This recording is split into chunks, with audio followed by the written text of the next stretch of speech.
Good morning. Last class, last class we have learned about types or levels of biodiversity and values of biodiversity. Today we are going to see various threats to biodiversity. Biodiversity is under serious threat as a result of human activities. Extinction or elimination of species is a natural process of evolution. During evolution, species have died out and have been replaced by others. But the process of extinction became fast in the recent years due to human civilization. The main dangers worldwide are population growth and resource consumption, climate change and global warming, habitat conversion and urbanization, invasive alien species. That means the species if it is not a native of that place and which may cause environmental harm. Overexploitation of natural resources and environmental degradation. Anthropogenic activities causing major threat to biodiversity are habitat loss, fragmented habitat, second one poaching, third one man-wildlife conflicts. First we will see what is habitat loss. Habitat loss can be described when an animal loses their home, that is living area or dwelling area. In the process of habitat degradation, the organisms that were once living in a particular area or region are displaced and are forced to relocate, thus resulting in biodiversity reduction.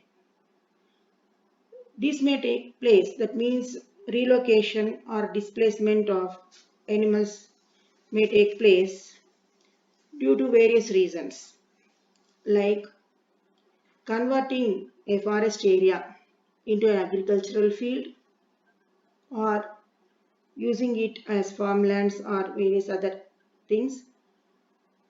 Cutting the trees which are identified as good source of medicine, or if a plant is identified as a good source of income, if you can export or if you can sell it, example red sandalwood, such things, that means harvesting natural resources for personal use. And we also know various forest products are the sources of industries as raw materials. That means for industries and urbanization development, all these are reasons of habitat loss. Habitat destruction is currently ranked as a primary cause of species extinction worldwide. We all know extinction means when not even a single organism is found in living condition, then that species we can say extinct. So fragmented habitat is also a type of habitat loss.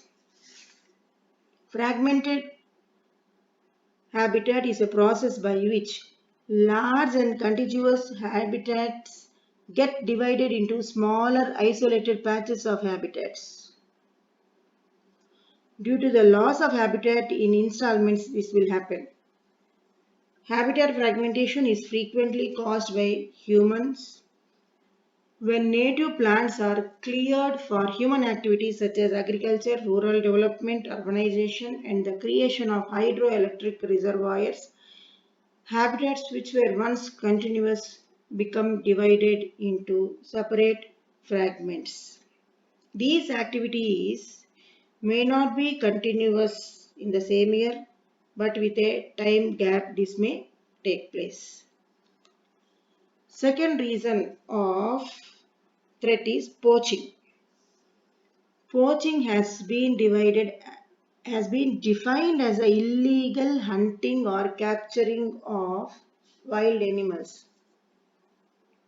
Poaching is done for large profits gained by the illegal sale or trade of animal parts.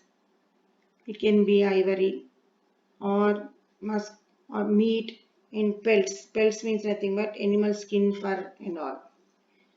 Poaching or illegal hunting causes animals endangered of being extinct. If more animals becomes extinct, there is a disruption in the food chain and that will cause major problems in our ecosystem. The third reason is man-wildlife conflicts. Any conflict that arises where the behavior of one, that it can be a human or a wildlife, is unexpectedly disadvantageous to other. Increase in man-wildlife conflicts is due to resource limitations. It can be space, or it can be food, or it can be a shelter or a space to live for the animals. It is also due to increasing population of human beings, loss of forest, decrease in quality of forest, developmental activities, land use transformation, and increasing densities of livestock grazing in protected areas are considered as the major causes of man-wildlife conflicts. There are other reasons in many places like Sambalpur of Orissa, Koti Kamarajanagar belt in Mysore, we see man and elephant conflicts. When an elephant, generally it happens when an elephant damages the crop of sugar cane or bamboo, etc., the farmer becomes angry. The agonized villagers or farmers sometimes hides explosives, and they also can have fence or fencing with electrical wires.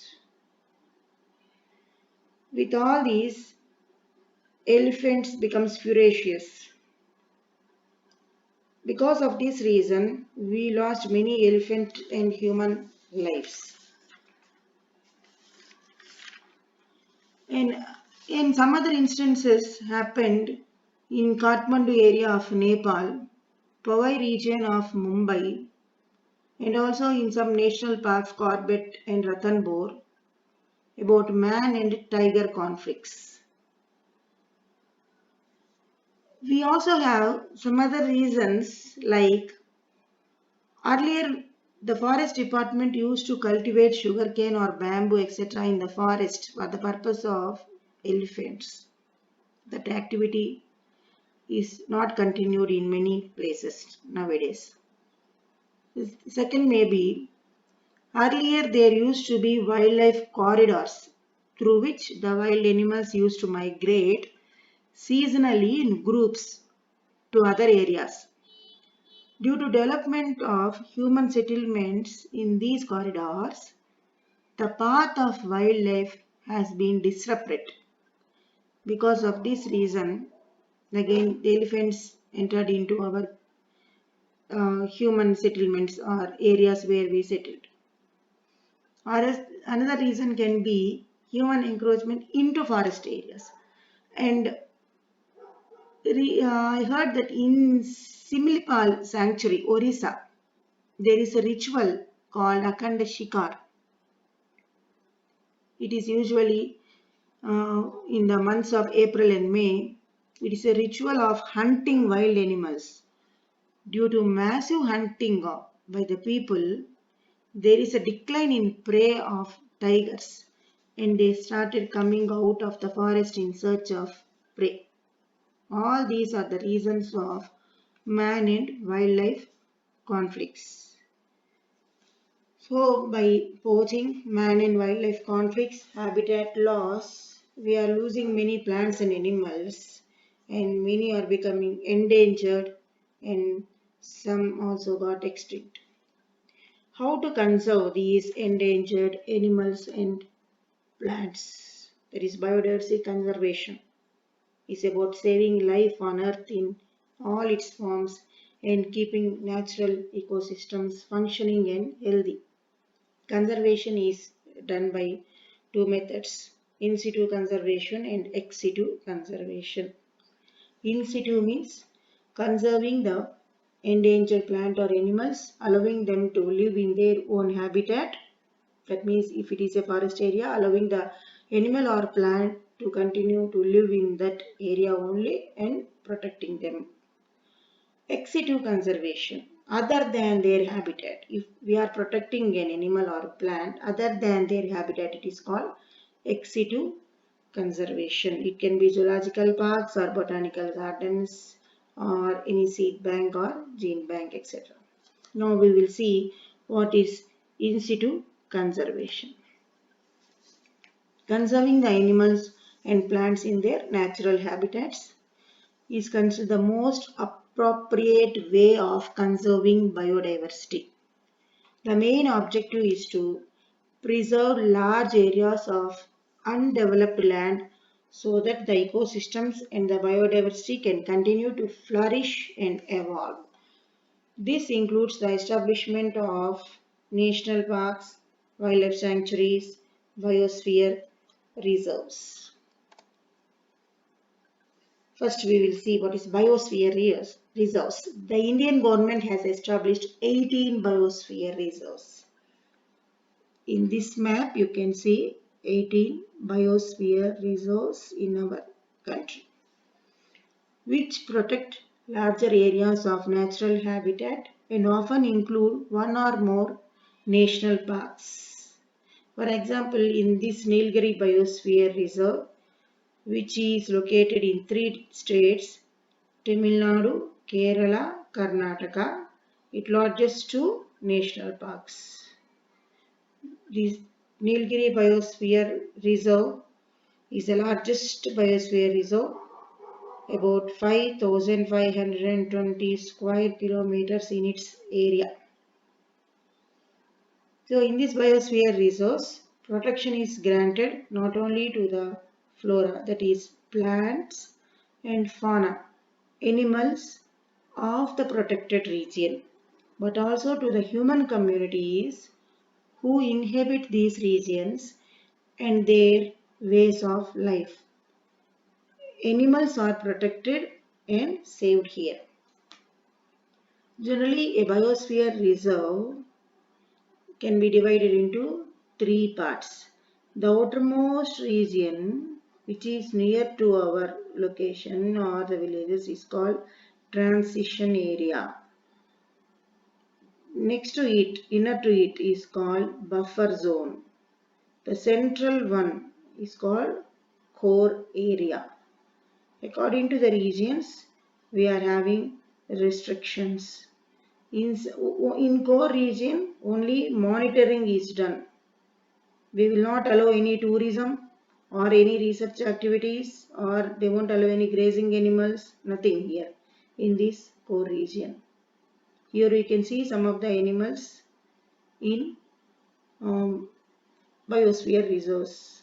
Nilgiri, Nanda Devi, Gulf of Mannar, Sundarbans, Manas are some of the examples of biosphere reserves in India. Next, national parks.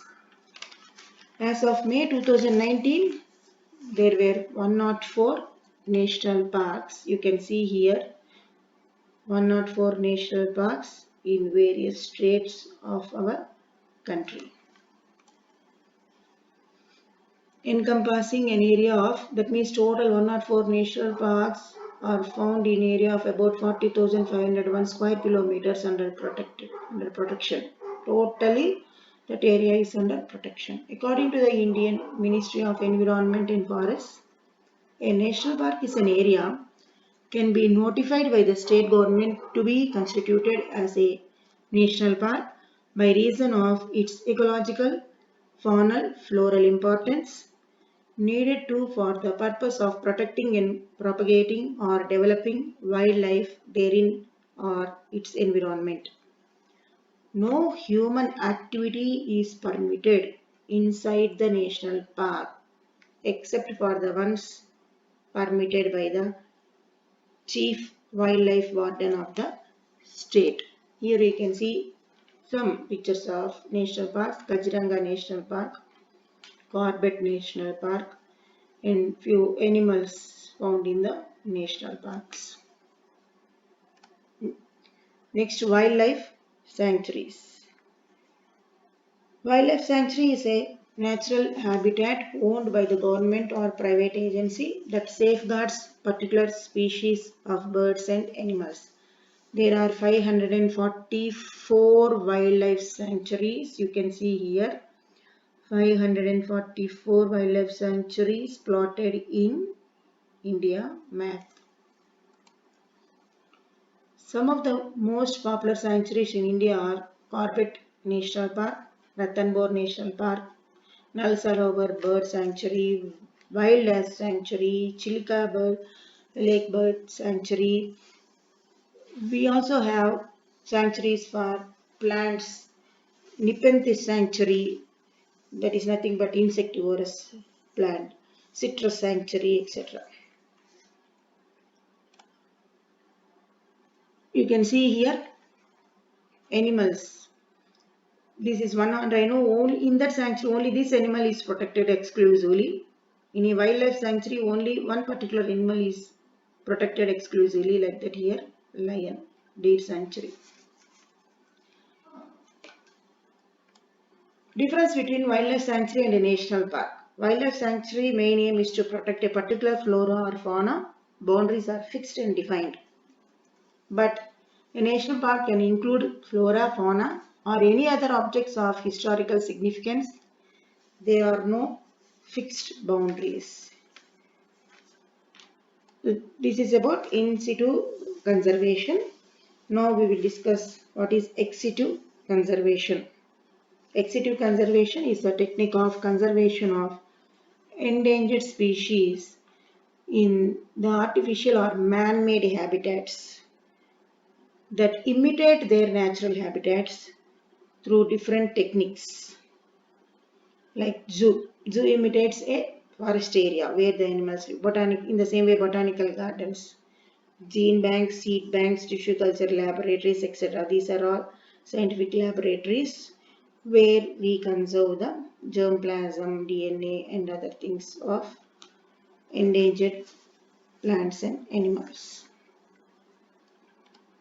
So, ex situ conservation strategies includes botanical gardens, zoological parks or gardens, conservation stands and gene, pollen, seedling, tissue culture and DNA banks. Botanical gardens. A botanical garden is a controlled and staffed institution for the maintenance of a living collection of plants under scientific management for purposes of education and research, together with libraries, herbaria, laboratories, and museums, as are essential to its particular undertaking. Here are some of the pictures of botanical gardens. The first botanical garden is in Padua, Italy, found in 1545. This is the picture of biggest botanical garden, Kew Royal Garden in London. You can see here glass houses and poly houses where the scientists are working. A botanical garden is also meant for research and propagation. And here we can see the people visiting. It's a ecotourism place also, but without damaging the plant species.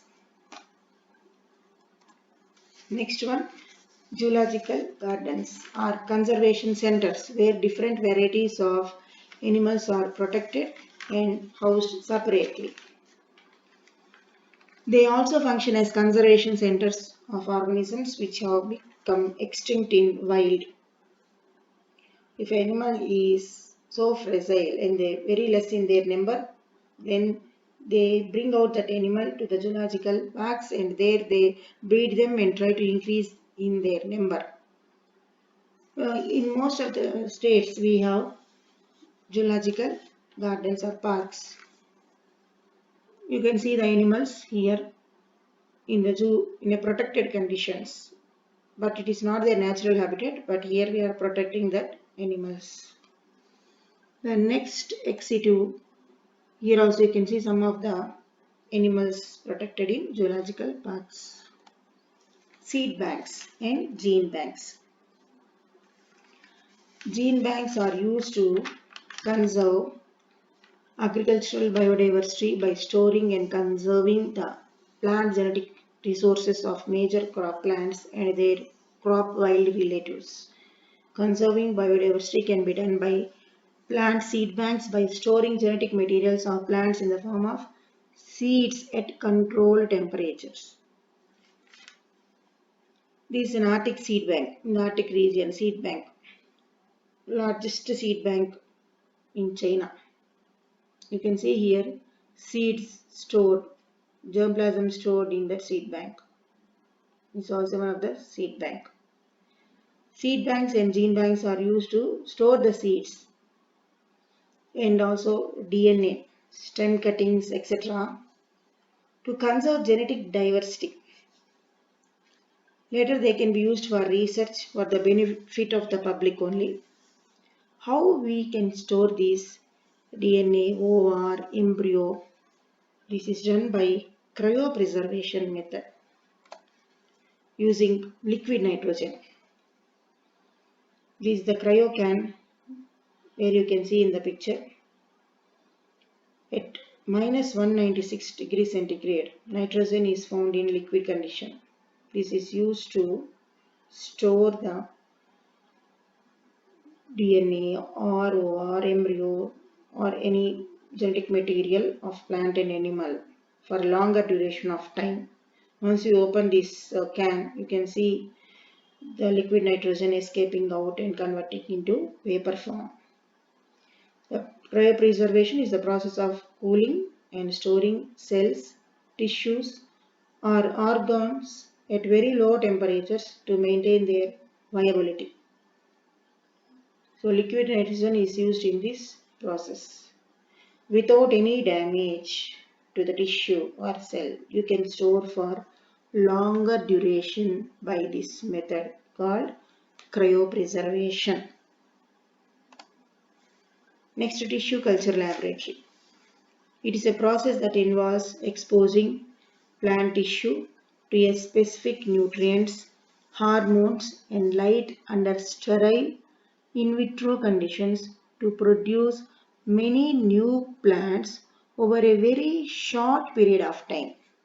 Here you can see tubes, tissue culture laboratory tubes. In these test tubes you can see the plants. Just a small tissue is used, part of the any part of the plant you can use to develop into a whole plant. Here you can see immediately after the laboratory they are growing these plants in glass houses for acclimatization. Later they allow these plants to grow in outside conditions. These are various methods of ex situ conservation strategies. We will see in a nutshell what are the various differences between in situ and ex situ conservation. In situ means conservation of biodiversity on site, that means in their habitat. Ex situ, it means conservation of biodiversity from their site of occurrence. In situ conservation, that means protected areas are the sanctuaries and national parks and biosphere reserves. Artificial conditions are created to make their habitats almost like a natural habitats.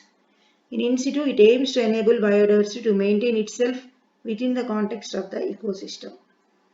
Ex situ, it involves the maintenance of genetic variation, that is genetic conservation, away from its original location. In situ conservation, establish protected area network with appropriate management practices, corridors to link fragments, restore degraded habitats within and outside. Ex situ conservation, established botanical and zoological gardens, conservation strands, banks of germplasm, pollen, seed, seedling, tissue culture, gene and DNA, etc. in situ conservation. It helps in the multiplication of the species through the process of evolution and adaptation. Whereas in ex situ, this method will enhance the probability of reproductive success for endangered species. In situ conservation, it maintains the ecological integrity. Ex situ, it creates artificial natural habitat for endangered species and also protect the species from the external threat like predation and poaching, because it is a protected area, no question of poaching. It provides greater, here in situ conservation, it provides greater mobility to the animal species because of large habitat area, it is of their own area. Here in ex situ, it provides less mobility to the organism because of small habitat area. Example in zoo, restricted area for the animal for its mobility. Here example, national park, biosphere reserve, parks, sanctuaries and other things. A large area for their mobility. These are the differences between in situ and ex situ conservation strategies. Next topic in our unit is hotspots of biodiversity. The concept of biodiversity hotspots is developed by Norman Myers. It is the scientist name Norman Myers in 1988, when he identified that the tropical forest losing its plant species as well as habitat. First he has given that name hotspot. A biodiversity hotspot is a biogeographic region with significant levels of biodiversity that is threatened by human habitation. To identify a region as hotspot, it must meet two strict criteria.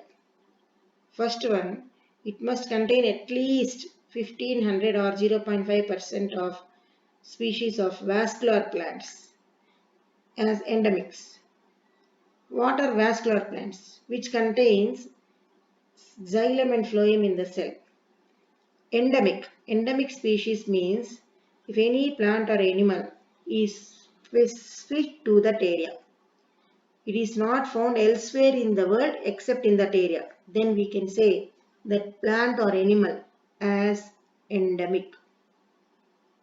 So what is first criteria? If 1500 species of vascular plants which are endemic are found in that area, then you can say that as a hotspot. And another one is it has to have lost at least 70% of its primary vegetation. Earlier 100% of vegetation was identified. 70% if it is lost, that area if it lost, then you can say that area is hotspot.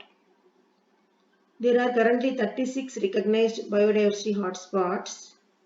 These are Earth's most biologically rich areas. Here you can see what different 36 hotspots in the world. In India, 4 biodiversity hotspots were identified.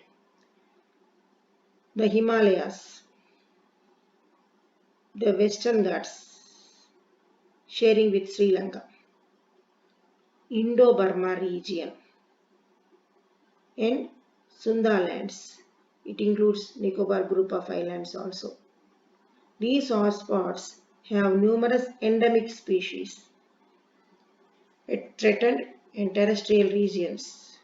That means if any area is identified as hotspot means one criteria is in that area 70% of the natural vegetation if it is lost, then we can identify that area as hotspot. Or second one, at least 0.5% or 1500 vascular plants are endemic, then you can identify that area as hotspot. If it is endemic, you can see that species only in this area, not elsewhere in this world.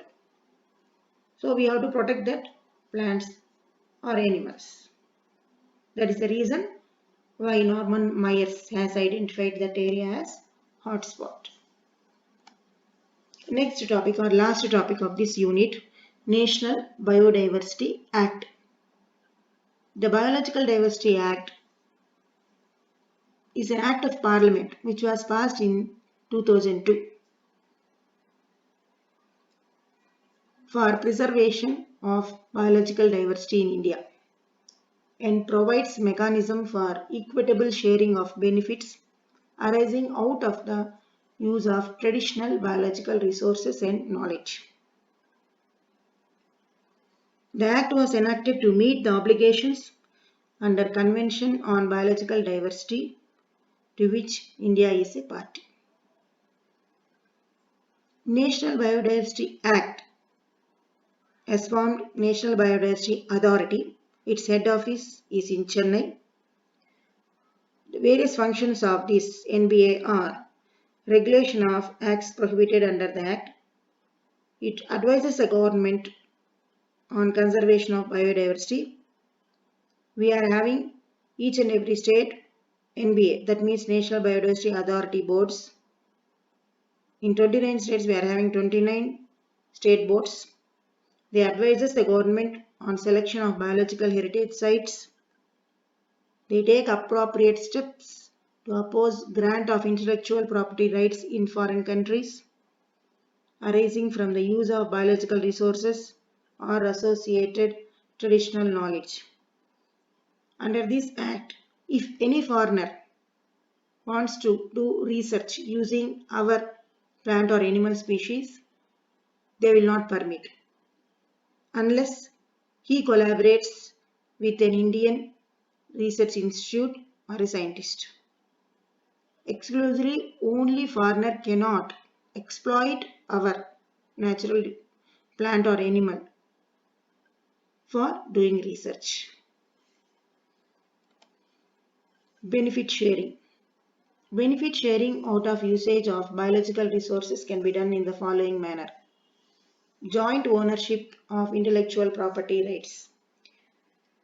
For example, if any scientist identifies a new medicine or any useful product from plant or an animal, he can go for a patent. The royalty what he gets by patent, he has to share with NBA. Next one, transfer of technology. Location of production, research development units in the areas of source, wherever he has identified. It also have penalties. If a person violates the regulatory provisions, he will be punished with imprisonment for a term which may extend to 5 years or with fine which may extend to 10 lakh rupees. And where the damage caused exceeds 10 lakh rupees, such fine may commensurate with the damage caused or with both. Any offence under this Act is non-bailable and cognizable. That means they can arrest them without any warrant.